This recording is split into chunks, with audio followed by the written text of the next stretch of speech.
The principle of change that I like to talk about is actually based on a common expression that people use that I actually completely disagree with. And it is that expression that, change is as good as a holiday. So why do I say that?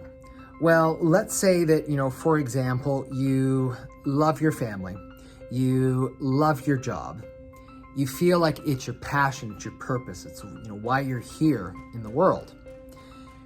But because you love it so much, you are burning yourself to the point of exhaustion. And oftentimes your passion is your poison. So you're doing it to the point of, absolute oblivion here. Well, why would you ever change it? Why would you change it if you love what you do and everything in your life? What you actually need, you don't need change. You need a holiday. You need an ability to take a break, to recharge your battery. Now, let's take the flip of that then.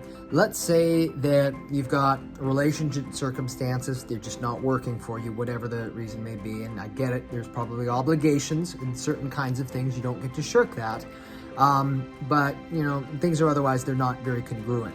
And you detest your job, and, you just live for the weekend, and that's really about the only thing going Friday afternoon for you. So, in this particular circumstance, let's say that you have a work sabbatical and you take 6 months of paid holiday off. You're living beautiful life.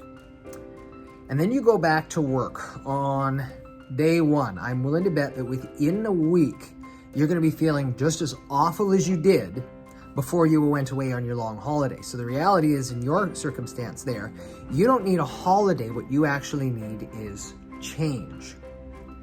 So what's ultimately it's important here is that we learn to measure, read, and understand our physiology, that there is a difference. There's a difference between, fatigue, sickness, and illness that can come from, burning the candle at both ends, burning ourselves out, versus pain, sickness, illness, and fatigue that comes as a consequence of incongruent living with whatever we were doing. And that can manifest in terms of either something is wrong with our physical health, something wrong with our chemical health, or mental and emotional health as well.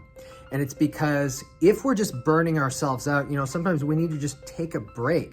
We need to take a recharge. We need to take a bit of time off, something that, very important.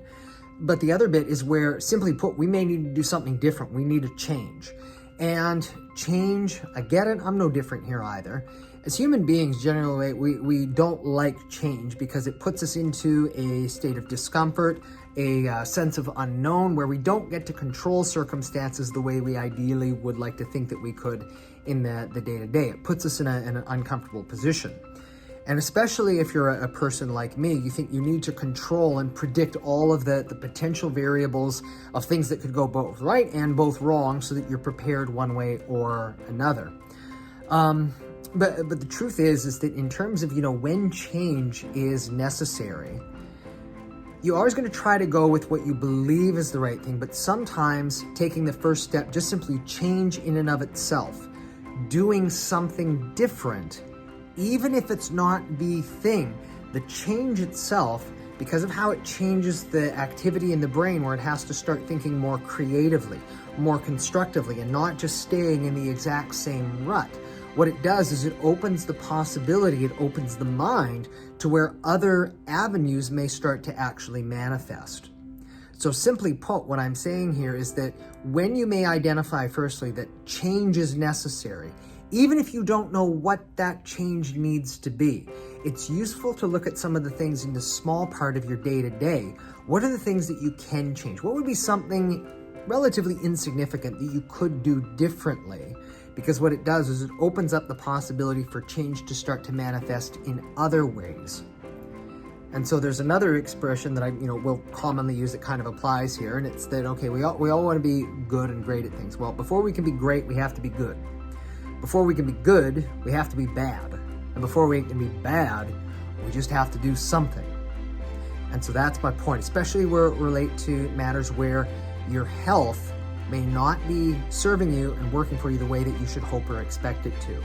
I'm not saying what the whole answer is, but maybe one of the first things that you do need to do is simply put, Do something different. It may not be the right thing, it may not be the full change, but do something different that breaks the habit so that it may open the possibility, so that whatever the true solution is and needs to be, that you're able to find your way ultimately towards it, so that you can get back on that right track in that proper direction for where you really need and want to go.